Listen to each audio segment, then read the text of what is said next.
अष्टम्या च चतुर्दश्या नवम्या चैकचेतसः शोष्यन्ति चैवते भक्तया मम महात्म्यम मुक्तिममम्। अर्थात अष्टमी, चतुर्दशी और नवमी भी जो भी भक्तजन एकाग्रचित्त होकर जो भक्तिपूर्ण मेरे उत्तम महात्मा का श्रवण करता है तो उसको करने से मैं उसके सभी दुख हर लेती हूँ। ऐसा कहते हुए महाजननी के दुर्गा सप्तशती के 12वें अध्याय में इस प्रकार से बोली कि महिषासुर के वध और शुंभ तथा निशुंभ के वध की जो मनुष्य कथा कहेगा, मेरे महात्मा को अष्टमी, चतुर्दशी व नवमी के दिन एकाग्रचित्त से भक्तिपूर्ण सुनेगा, उसके मैं सभी पाप हर लूँगी। उसके साथ ही साथ उनके घर में दरिद्रता कभी नहीं आएगी, ना उनके प्रियजनों का कभी विछोड़ होगा, उनको किसी भी प्रकार का भय नहीं लगेगा। इसलिए प्रत्येक मनुष्य को भक्तिपूर्ण मेरे इस कल्याणकारी महात्म्य को सदा पढ़ना और सुनना चाहिए।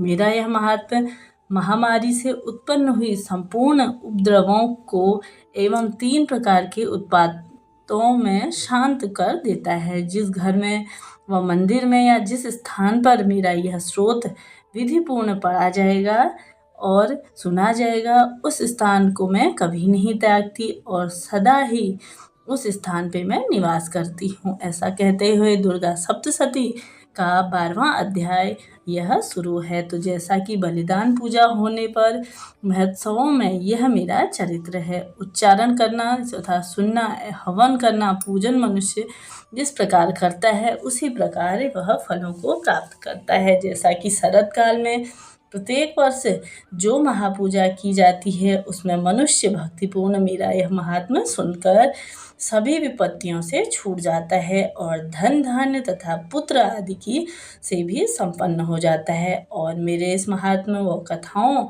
इत्यादि को सुनकर मनुष्य निर्भय हो जाता है। इसके साथ ही उसे किसी भी प्रकार का भय नहीं रहता है। बाल गृहों में गृहस्थ बालकों के लिए यह मेरा महात्म्य परम शांति देने वाला है। मनुष्यों में फूट पड़ने पर यह भली भांति मित्रता करने वाला है। मेरा यह महात्म्य मनुष्यों को मेरी जैसी सामर्थ्य भी प्रदान करता है। पशु, पुष्प, अर्घ्य, धूप, गंध, दीप इत्यादि में सामग्रियों द्वारा पूजन करने से, ब्राह्मण को भोजन कराने से, हवन करने से, प्रतिदिन अभिषेक करने से, नाना प्रकार को भोगों को अर्पण करने से, प्रत्येक वर्ष दान इत्यादि करके जो मेरी आराधना करता है और उससे मैं जैसे प्रसन्न हो जाती हूँ वैसे ही प्रसन्न उसके इस चरित्र को सुनने से भी हो जाती हूँ। जिस प्रकार महात्म्य श्रवण करने से पापों को मैं हर लेती हूँ तथा आरोग्यता प्रदान करती हूँ, वैसे ही प्रादुर्भाव का कीर्तन दुष्ट प्राणियों की रक्षा करने में वाला है। युद्ध में दुष्ट दैत्यों का संहार करने वाला है।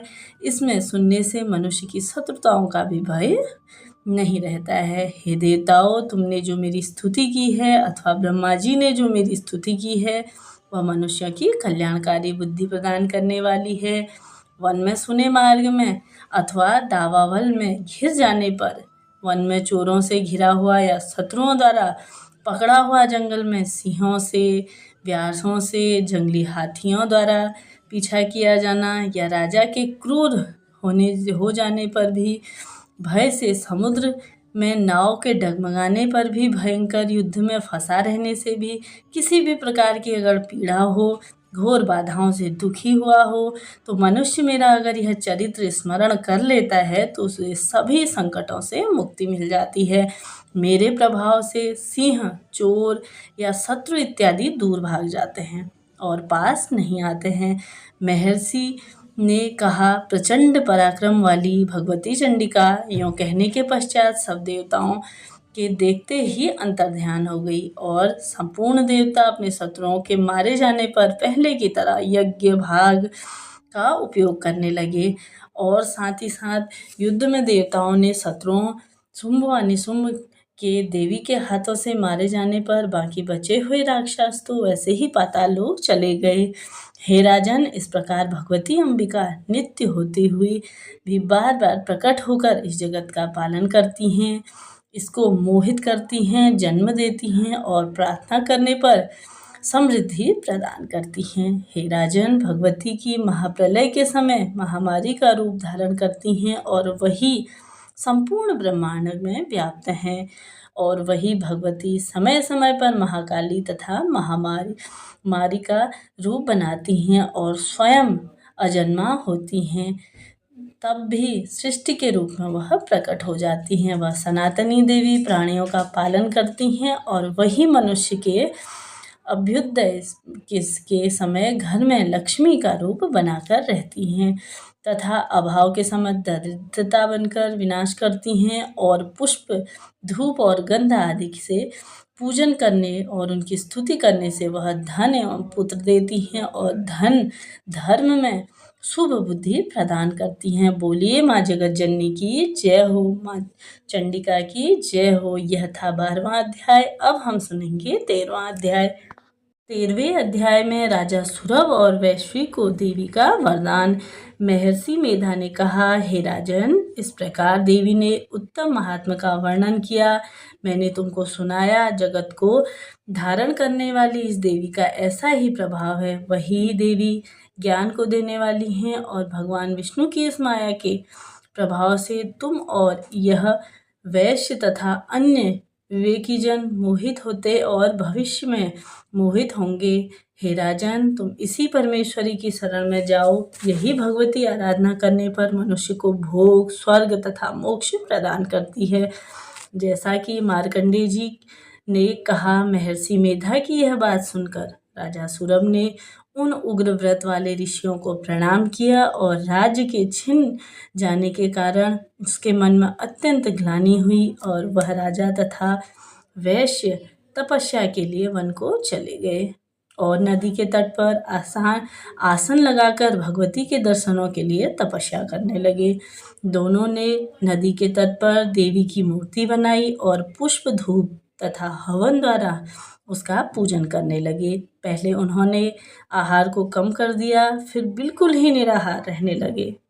भगवती में मन लगाकर एकाग्रपूर्ण उनकी आराधना करने लगे। वह दोनों अपने शरीर के रक्त से देवी को बलि देते हुए 3 वर्ष तक लगातार भगवती की आराधना करते और साथ ही साथ 3 वर्ष के पश्चात जगत का पालन करने वाली चंडिका ने उनको प्रत्यक्ष दर्शन देकर कहा, राजन तथा अपने कुल को प्रसन्न करने वाली वैश्य, तुम जिस वर की इच्छा रखते हो वह तुम मुझसे मांगो। यह माता भगवती ने उनसे कहा तो वह अत्यंत ही प्रसन्न हो गए। मार्कंडेय जी ने कहते हुए यह सुन राजा ने अगले जन्म में नष्ट न होने वाला अखंड राज्य और इस जन्म में बलपूर्वक अपने शत्रुओं को नष्ट करने के पश्चात अपना पुनः राज्य प्राप्त करने के लिए माता भगवती से वरदान मांग लिया। और वैश्य ने भी, जिसका चित्त संसार में नहीं लगता था, वह विरक्त हो चुका था, भगवती ने अपनी ममता तथा अहंकार रूप आसक्ति को नष्ट कर देने वाले ज्ञान को देने के लिए कहा। देवी ने कहा, हे राजन, तुम शीघ्र ही अपने शत्रुओं को मारकर पुनः अपना राज्य प्राप्त कर लोगे। तुम्हारा राज्य स्थिर रहने वाला होगा। फिर मृत्यु के पश्चात आप सूर्यदेव के अंश से जन्म लेकर सावर्णिक मनु के नाम से इस पृथ्वी पर ख्याति को प्राप्त होगे। हे वैश्य कुल में श्रेष्ठ, आपने जो मुझसे वर मांगा है वह आपको देती हूँ। आपको मोक्ष को देने वाले ज्ञान की प्राप्ति होगी। मार्कंडेय जी कहते हैं कि इस प्रकार उन दोनों को मनोवांछित फल और वरदान प्राप्त हुआ। इस प्रकार माता की स्तुति करते करते माता अंतर्ध्यान हो गई और इस प्रकार क्षत्रियों में श्रेष्ठ वह राजा सुरथ भगवान सूर्यदेव से जन्म लेकर इस पृथ्वी पर सावर्णिक मनु के नाम से विख्यात हुआ। तो जो भी भक्तजन इस प्रकार माता की स्तुति करता है, दुर्गा सप्तशती का पाठ करता या सुनता है, तो उसके माता सभी दुख तकलीफ हर लेती है। घर में सुख समृद्धि का वासा होता है। कोई भी हारी बीमारी उन्हें नहीं छू सकती। आपको अखंड सौभाग्य सुख की प्राप्ति होती है जो भी इसे सुने या इसका पाठ करवाता है। तो माता जगत जननी की जय हो, दुर्गा माँ की जय हो। बोलिए मेरे साथ। दुर्गा सप्तशती का यह अध्याय हमारा यहीं समाप्त होता है। मिलते हैं अगली वीडियो में। तब तक के लिए जय माता रानी, हर हर महादेव।